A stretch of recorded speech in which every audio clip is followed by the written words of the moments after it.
हमारा तो सिस्टम डामाडोल हो चुका है। अब कथाएं करते करते और भाग दौड़ में हमारा कोई नियम नहीं रह गया। अब सब उल्टे सीधे हो गए हैं। पर आप लोग संभालो। जिस व्यक्ति को, लिख लीजिएगा इस बात को, ठाकुर जी का जीवन में कभी साक्षात्कार करना हो, वो ब्रह्म मुहूर्त में उठना प्रारंभ कर दे। सूर्य उदय से पहले रात्रि जा रही है, उस काल में उठ करके और अपना प्राणायाम आदि, स्नान आदि करके और ध्यान निश्चित करे भगवान का। और यदि वो धाम निवासी है, लाइव में भी जो वृंदावन के लोग सुन रहे हैं कथा, प्रातःकाल ब्रह्म मुहूर्त में उठ करके स्नान करके चले जाओ, यमुना जी के तट पर जाकर के परिक्रमा करो। हमको बिहारी जी के गोस्वामी जी एक हैं हमारे बड़े, ठाकुर जी की खूब सेवा करते हैं। उन्होंने मुझको बताया, वो लाला तो एक सूत्र बता के जा रहा हूं। मैंने कहा बताओ महाराज जी। बोले काउद ना ऐसा नियम धारण कर लियो, जब तू ब्रज में रहवे लग जाए। अब तो हम रहते ही नहीं, हम दुनिया ब्रज में बस रही, हमारी कथा सुन के हम ही ब्रज से बाहर हैं।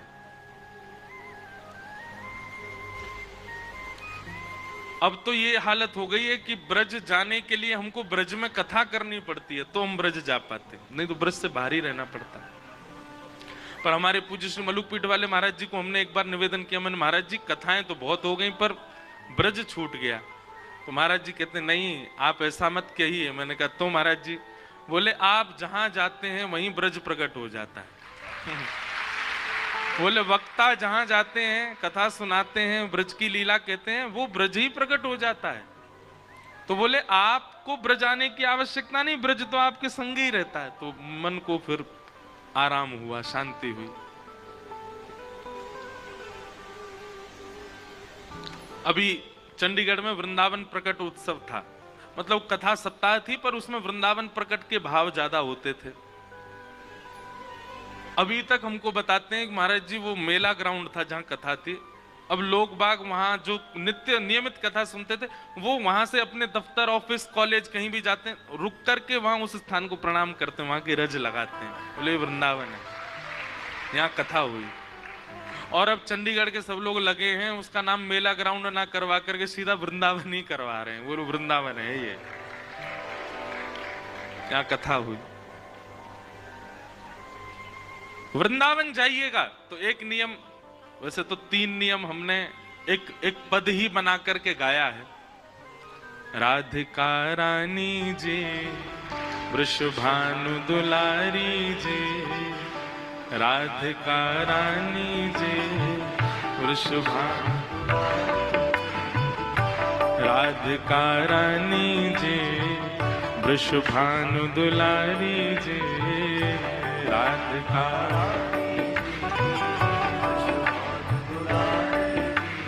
ओ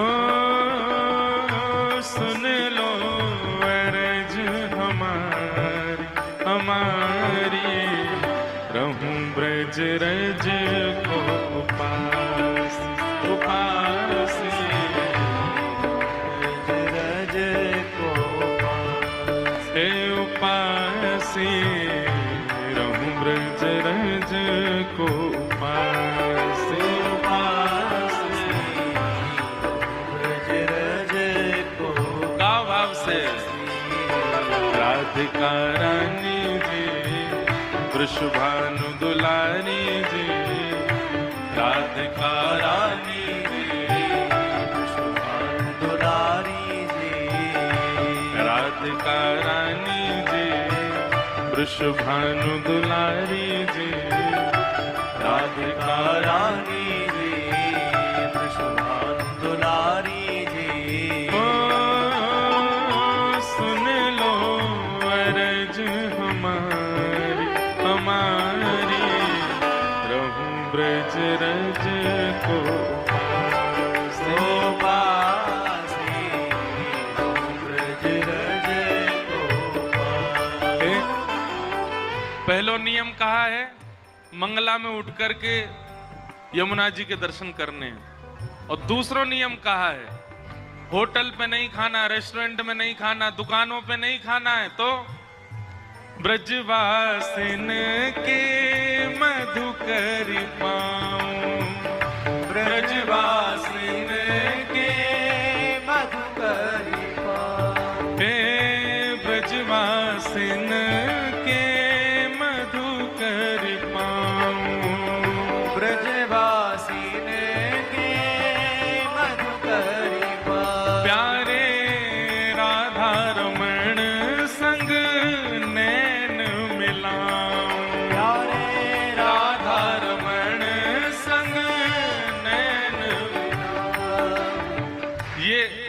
उपाय कृपा करके एक बार करिएगा। बहुत बालक करते हैं, हम हर कथा में कहते हैं, सब जाके वृंदावन में ये करते हैं, पर एक भूल करते हैं। क्या? हमारे घर से ही मधुकरी मांगते हैं। हमारी मैया बड़ी परेशान, रोज के 200-300 बालक आते हैं, बोलो मधुकरी दो। इसमें एक नियम और सुनो, मधुकरी उस ब्रजवासी के यहां से पानी है जो आपका परिचय का नहीं है। परिचित के यहां मांगने में क्या है, वो तो थाली में लगा के दे देगा आपको। अपरिचित के यहां जाओ, डोर बेल बजाओ, गेट खटखटा दो, भीतर से ब्रजवासी निकल के आए, कहा है भैया कहां से आए हो? भोपाल से आए हैं। क्या बात है? आपके घर में जो कुछ भी बना हो थोड़ा सा हमको दे दीजिए, मधुकरी दीजिए। आप कहोगे ये कैसे संभव है, हमारी कोई इमेज नहीं, हम किसी के घर जाके मांगेंगे?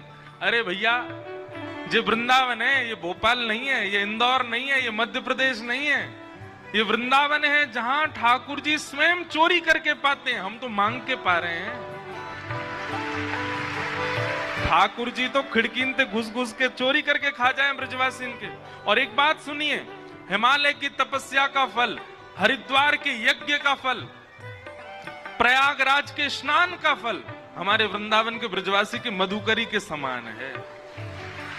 आप मधुकरी पाओ, और मधुकरी पाने के बाद ब्रजरज लगा के यमुना तट पर जाके नेत्र बंद करके बैठना, आपको एक क्षण के लिए शामा शाम दिखेंगे, निश्चित दिखेंगे।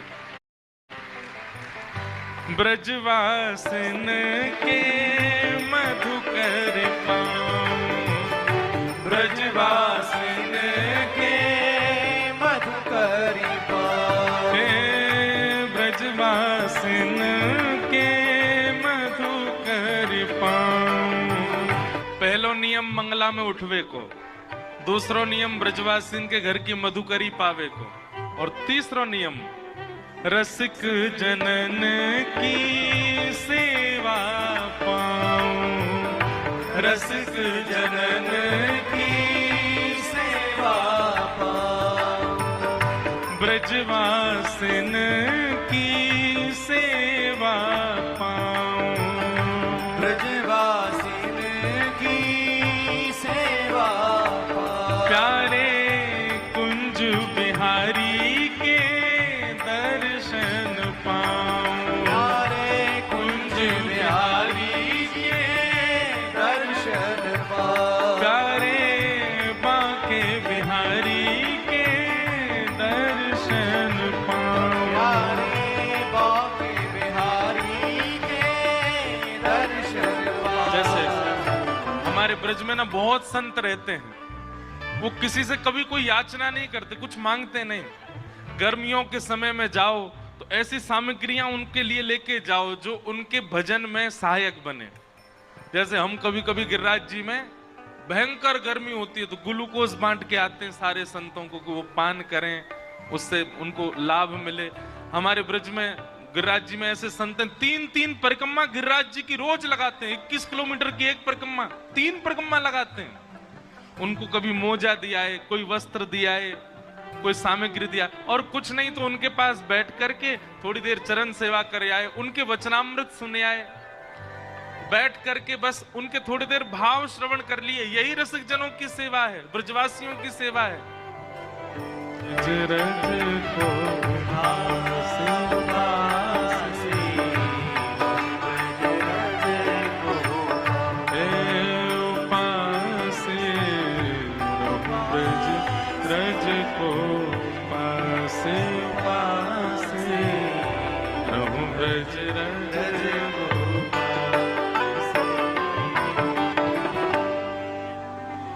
ज्यादा नहीं, ब्रज के ये 3 नियम हैं, मंगला, उत्थापन,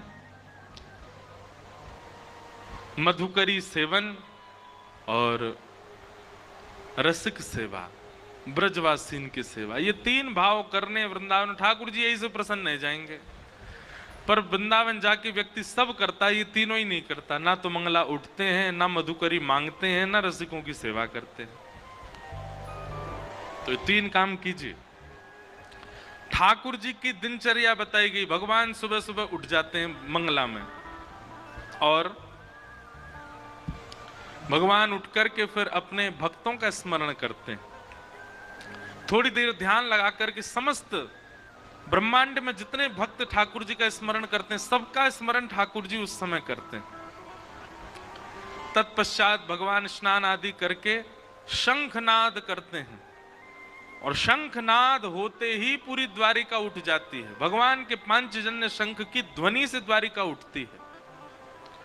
तत्पश्चात भगवान गौशाला जाते हैं, गौ सेवा प्रारंभ की स्वयं करते हैं श्री ठाकुर जी। गैयाओं के बीच रहते हैं, गैयाओं से स्नेह करते हैं, सब गैयाओं को स्वयं जाकर के देखते हैं। नगर भ्रमण करते हुए ठाकुर जी फिर अपनी स्वधर्मा सभा में आते हैं। सभा में आकर के मंत्री, महामंत्री, सेनापतियों की वार्ता सुनते हैं। तो जहां जाना, जो करना, वो सब क्रियाएं करते हैं। रात्रि में ठाकुर जी परिवार को समय देते हैं, सबके साथ बैठ करके प्रसाद पाते हैं और फिर विश्राम करते हैं। इस प्रकार ठाकुर जी के सारे नियम बताए गए, दिनचर्या कैसी ठाकुर जी की। आगे राजसूय यज्ञ का प्रसंग सुनाया गया। पांडवों ने राजसूय यज्ञ किया और राजसूय यज्ञ में ठाकुर जी को निमंत्रित किया और भगवान को पत्र में ये लिख करके भेजा कि आप अकेले मत आइएगा, कम से कम 20,000 राजाओं को संग लेकर के आइएगा। ठाकुर जी विचार करने लगे 20,000 राजा कहां से लेके जाएं। तभी जरासंध, जिसने मथुरा पर चढ़ाई की थी, एक प्रकार से भगवान के नाना लगते हैं जरासंध। क्यों? क्योंकि कंस के ससुर जी हैं जरासंध, तो मामा के ससुर जी भी नाना ही लगते हैं। तो जरासंध ने 20,000 राजकुमारों को बंदी बना रखा है। ये खबर ठाकुर जी को पता चली तो भगवान ने फिर योजना बनाई, पहले जरासंध के यहाँ जाएंगे, वहां से 20,000 राजकुमारों को मुक्त करके फिर जाएंगे यज्ञ में। भगवान अपने साथ अर्जुन और भीम को लेकर के जरासंध के यहां गए। मगध नरेश, बिहार के राजा हैं जरासंध। जरासंध सामान्य नहीं था, 10,000 हाथियों का बल था जरासंध में, जिसको भगवान ने 17 बार हराया और 18वीं बार रण छोड़ करके भगवान द्वारिका भाग गए थे मथुरा से। क्यों भागे थे? क्योंकि जरासंध ब्राह्मणों को अनुष्ठान पर बैठा करके आया था कि अब की बार मैं हारना नहीं चाहिए, यदि हारा तो आप सबको जान से मार दूंगा और यदि जीता तो इतनी दक्षिणा दूंगा कि आप ब्राह्मणों को कभी किसी से मांगना नहीं पड़ेगा। तो ब्राह्मणों के हित के लिए भगवान रण छोड़ करके भाग गए। आज भगवान पुनः जरासंध के यहां जा रहे हैं। रूप बदल करके गए, भेष बदल करके गए अर्जुन, भीम और भगवान। जरासंध का नियम है कि वो ब्राह्मणों को मुंह मांगा दान देता है, क्योंकि ब्राह्मणों के आशीर्वाद से जीता था।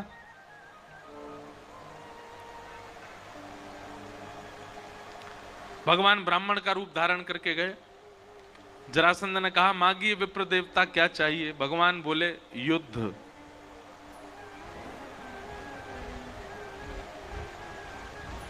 जरासंध बोला, मोल महाराज क्षमा कीजिएगा, ब्राह्मण दुनिया की कोई भी वस्तु मांग सकता, युद्ध नहीं मांग सकता।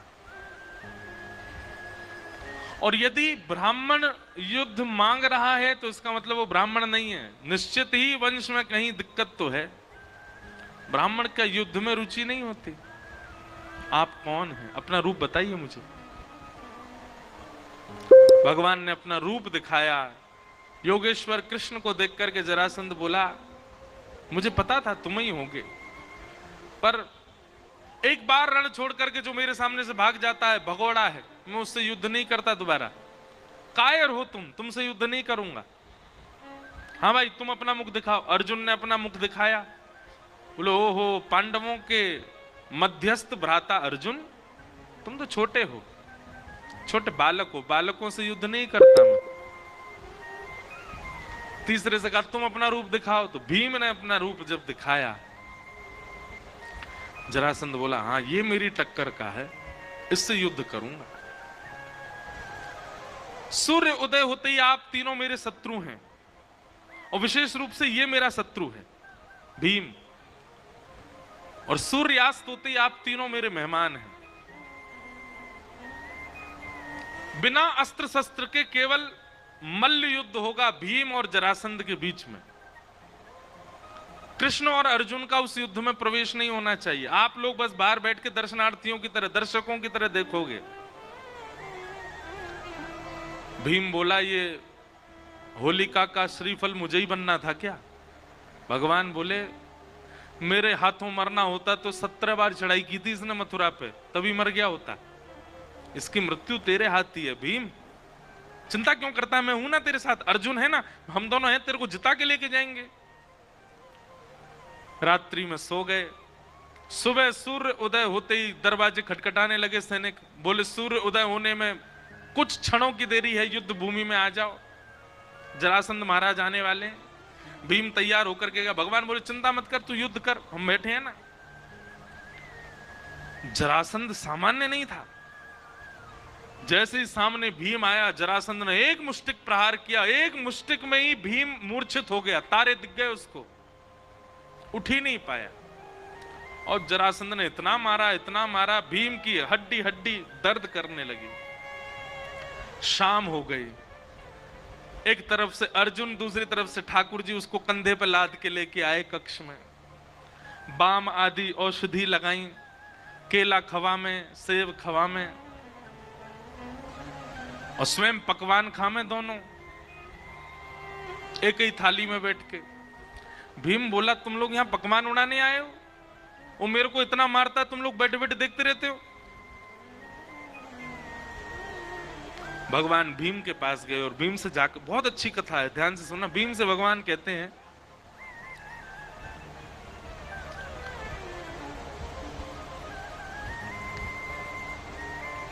भीम तुम युद्ध करने जाते हो, एक बार भी मेरी ओर नहीं देखते, एक बार तो देखा करूं। क्या पता मैं कुछ संकेत बता दूं। अब मेरा तो युद्ध भूमि में प्रवेश नहीं है ना, मैं तो बाहर ही बैठूंगा, मेरी ओर देखा तो करो कभी कभी।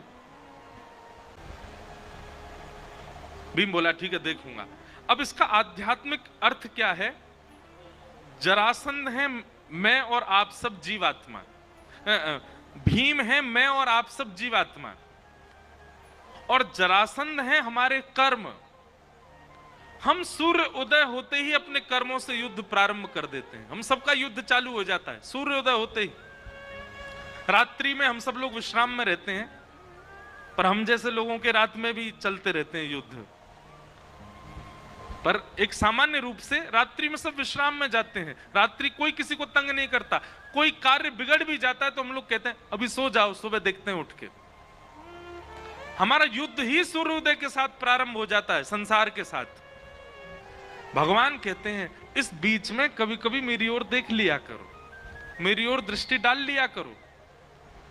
भोपाल में 365 दिन रहिए, लेकिन 7 दिन के लिए यदि कोई ब्रजवासी कथा सुनाने आया है तो आके सुन लिया कीजिए, कोई बुराई नहीं है। समझ में 10 कोई आई है, ताली सबने बजाई है। अब क्या फायदा, अब तो कथा पूरी होने वाली है। अब तो प्रतीक्षा करो, 2 साल बाद आएंगे भोपाल, पर उससे पहले हम आसपास तो आएंगे, इंदौर आएंगे, सागर आएंगे, और कहां आएंगे, नर्मदा यात्रा पे भी आएंगे। तो अभी तो 2 साल में तो बहुत कुछ होगा, पर 2 साल बाद जब भोपाल आएंगे तब छुट्टी ले लेना, पहले ही बता देना अपना, जहां भी आप काम करते हो, जहां भी आप लोगों का कार्य है या स्कूल कॉलेज जो भी है, सब जगह बता देना हमको टाइफाइड हो गया है, 7 दिन नहीं आ पाएंगे। ज्यादा नहीं, 7 दिन मांग रहे हैं, 7 दिन तो पूरी कथा को दिया कीजिए। ये बहुत आवश्यक होता है जीवन के लिए। आप सब लोग युद्ध कर रहे हैं अपने कर्मों से। अभी बस ये 1 घंटा बाद आप सबका युद्ध शुरू हो जाएगा, फिर लड़ोगे। 7 दिन जब तक कथा चल रही थी तब तक ये लग रहा था कि थोड़े युद्ध थमे हुए हैं, थोड़ा हमारे जीवन के युद्ध जो हैं, जो इतने ज्यादा आक्रमण भीष्म पितामह की तरह बाणों की सैया पर लेटे रहते हैं हम लोग, लेकिन 7 दिन के लिए थोड़ी राहत लगती है। अभी फिर शुरू हो जाएगा 4-5 बजे से आप सबका वही संसार का सब क्रम। इसलिए जब कभी भी कथा हो, हमारी नहीं किसी की भी हो भोपाल में, अगर अच्छे वक्ता हैं जिनके वचनामृत से कुछ परिवर्तन। अच्छा एक बात और सुनिए, वक्ता के वचन सुनकर के वक्ता नहीं ठाकुर जी प्रिय लगने चाहिए, ऐसी कथाएं सुना करो। हम इस बात पर आपको बार बार टोकेंगे। बिचौलिया से लड़का का गुण सुनो तो लड़का प्रिय लगना चाहिए, बिचौलिया नहीं। पता चली लड़की बिचौलिया के संगी चली गई, वो सुनाने तो आया था कि वो लड़का ऐसा है, उसके काम ऐसे हैं, गुण ऐसे हैं। वो लड़का छोड़ो, तुम ही बढ़िया हो, तो दिक्कत हो जाएगी। वक्ता बिचौलिया होता है, उसके प्रति आदर हो, उसके प्रति सम्मान हो, उसके प्रति श्रद्धा हो, उसके प्रति पूजनीय भाव हो, पर प्रीति तो उसकी वाणी से ठाकुर जी से ही होनी चाहिए, उससे नहीं। कई लोगों की वाणी ऐसी होती है कि उनसे प्रीति हो जाती है, नहीं, गलत है।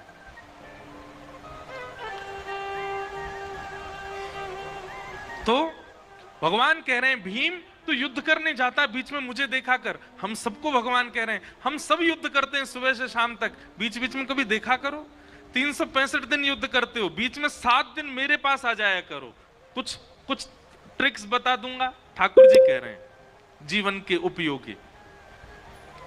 भीम बोला कल देखूंगा। बोला हाँ कल देखना मेरी ओर।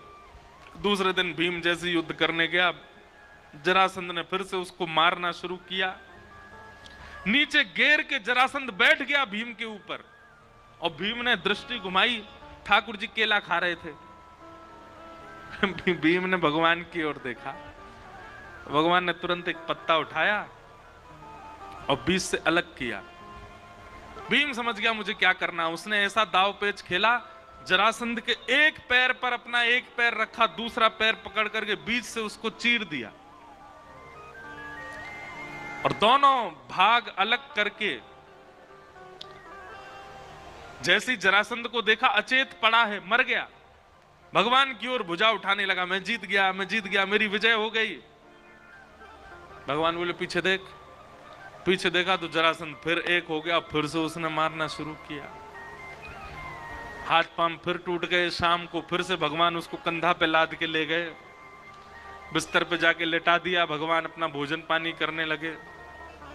भीम बोला आप लोग तो खाने आए हो, यहाँ पे कुछ करते तो हो नहीं, आनंद ले रहे हो, मैं पिटता हूं पूरे दिन। भगवान बोले तुझसे कहा था मेरी ओर देख, कल आज देखा तो था मैंने आपकी ओर। अब देखो कितनी अच्छी बात ठाकुर जी कह रहे हैं, समर्पण की भावना से देख, मैं अपने कार्य में सफल हूं, इस स्वार्थ भावना से मत देख। मेरे जीवन में जो होगा मेरे लिए उचित होगा, मुझे प्रॉफिट हो आप दे देना, लॉस हो तो भी आपकी कृपा। ऐसे समर्पण भावना से देख। तू मेरी ओर किस भावना से देख रहा था? विजय की भावना से, मुझे जीतना ही है। नहीं यार भीम, जीतने की भावना से नहीं। कर्म का फल क्या मिलेगा ये मेरे हाथ में निर्भर है। कर्मण्येवाधिकारस्ते, तुम्हारा अधिकार केवल कर्म पर है। मां फलेषु कदाचन, फल तो मैं दूंगा, तू केवल अपना कर्म कर। समर्पण की भावना से मेरी ओर देख, जीतने की भावना से नहीं। भीम बोला कल देखूंगा। बोला हाँ ठीक है। दूसरे दिन युद्ध हुआ और भीम ने समर्पण की भावना से ठाकुर जी को देखा। आज विजय की भावना नहीं थी, समर्पण था। नाथ जो है जीवन सब आपका है, आप निश्चित करिए, जो आपको उचित लगे वैसा हो। समर्पण की भावना से देखा तो भगवान ने भीम को योग्य जाना, और योग्य जान करके वही क्रिया की जो कल की थी, लेकिन आज उस क्रिया को करके विपरीत दिशा में फेंका। ठाकुर जी ने एक युक्ति और देखो, समर्पण की भावना से जब आप ठाकुर जी को देखते हैं और विजय की भावना से जब आप ठाकुर जी को, दोनों में अंतर क्या है? विजय की भावना में आप धैर्यवंत नहीं होते, विजय विजय विजय विजय विजय यही दिखता रहता है आपको। लेकिन जब आप समर्पण की भावना से देखते हैं तो आपका चित्त शांत होता है, आपका चित्त धैर्यवंत होता है, और धैर्यवंत होकर के जब आप जाते हैं तो ठाकुर जी शायद कुछ और युक्ति देना चाह रहे हैं, वो आप ग्रहण कर पाते हो।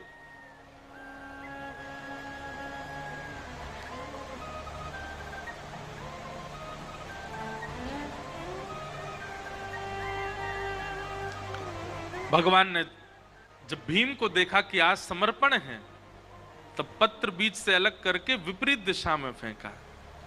भीम को संकेत मिल गया कि करना वही है जो कल किया था, बस बीच से अलग करके छोड़ नहीं देना है, विपरीत दिशा में डालना है ताकि ये एक ना हो सके। तब भीम ने वही दाव पेच खेला, बीच से दुर्योधन जरासंध को अलग करके विपरीत दिशा में फेंका, नहीं एक हो पाया और जरासंध के प्राण निकल गए। तब भगवान को आज प्रणाम किया, बोले नाथ क्षमा करना, कल मुझसे भूल हुई, आज मैंने अपनी भूल सुधारी। भगवान बोले अब जरासंध का वध हो गया, तुम सफल हुए, चलो। 20,000 राजकुमार जो बंदी बने थे उन सबको मुक्त किया और लेकर के भगवान राजसूय यज्ञ में गए।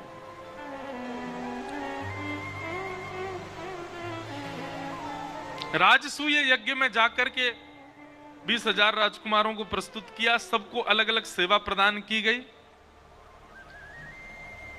ब्राह्मण देवताओं ने कहा अग्र पूजा किसकी होनी चाहिए? तब सबने प्रस्ताव किया कि अग्र पूजा तो भगवान श्री कृष्ण की होनी चाहिए, और श्री कृष्ण की अग्र पूजा हुई। सबको अलग अलग कार्य प्रदान किए गए, किसी को भोजन भंडार दिया, किसी को संतों की सेवा अगवानी दी। सिंहासन पर दूर भगवान कृष्ण बैठे थे, भगवान बोले हमको क्या सेवा दे रहे हो? बोले आप तो बैठे रहो, आपको क्या सेवा देना, आप तो राजा हो, आप तो हम सबके प्यारे हो, आप तो बस बैठे बैठे मुस्कुराते रहो, आपको क्या सेवा दें? ठाकुर जी बोले नहीं हमको सेवा चाहिए। पांडव बोले आपके लिए कोई सेवा नहीं। भगवान बोले या तो दो, नहीं तो हम खुद ले लेंगे। पांडव बोले हम तो नहीं दे रहे। तो भगवान बोले ठीक है, तो हमने ले ली सेवा। बोले कौन सी सेवा? जितने लोग यज्ञ में आएंगे सबकी पादुका उठा के रखना हमारी सेवा। भगवान श्री कृष्ण ने, पांडव रोने लगे, बोले नहीं नाथ। बोले नहीं, अब तो यही सेवा है हमारी। और पूरे यज्ञ भूमि के बाहर बैठे हैं ठाकुर जी, और जितने संत आ रहे हैं, जितने ब्राह्मण आ रहे हैं, जितने ऋषि आ रहे हैं, जितने वेदज्ञ आ रहे हैं, सबके पादुका उठा उठा करके ठाकुर जी व्यवस्थित कर रहे हैं।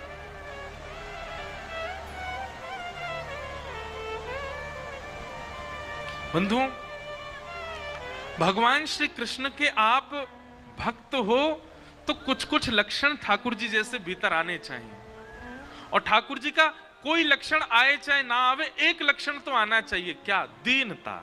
ठाकुर जी बहुत दीन है।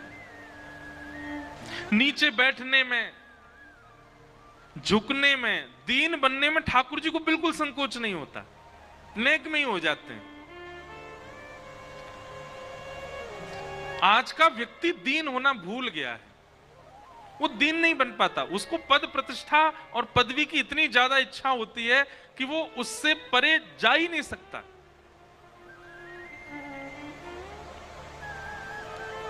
त्रिलोकीनाथ हैं भगवान, ब्रजवासियों के डांट खा लेते हैं, ब्रजवासियों के कहने से उखल पे बंध जाते हैं। सुदामा को अपने सिंहासन पर बैठा करके स्वयं नीचे बैठ जाते हैं। राजसूय यज्ञ में जाकर के सबके पादुका उठाने की सेवा ले लेते हैं। कितने दीन हैं ठाकुर जी। भृगु ऋषि के पाद प्रहार को अपनी छाती पर सह लेते हैं। ऐसे नाथ। अगर आप तिलक लगाते हैं, तुलसी माला पहनते हैं, कथा नियमित रूप से सुनते हैं, तो कम से कम अपने अंदर दीनता लेकर के आइए। ठाकुर जी का कुछ तो गुण लाइए अपने अंदर। ठाकुर जी बहुत दीन है। और दीनता चित्त में आना, तो दीनता जब चित्त में आती है तो साथ में एक वस्तु और लेकर के आती है। क्या? दीनता जिसके चित्त में होगी उसी के चित्त में ही प्रेम होगा। जो दीन नहीं है ना, उसके अंदर प्रेम नहीं हो सकता। जो अपने आप को पद युक्त मानता है, प्रतिष्ठित मानता है, ऐसा व्यक्ति प्रेम नहीं कर पाता। प्रेम करना भी दीन व्यक्ति जानता है।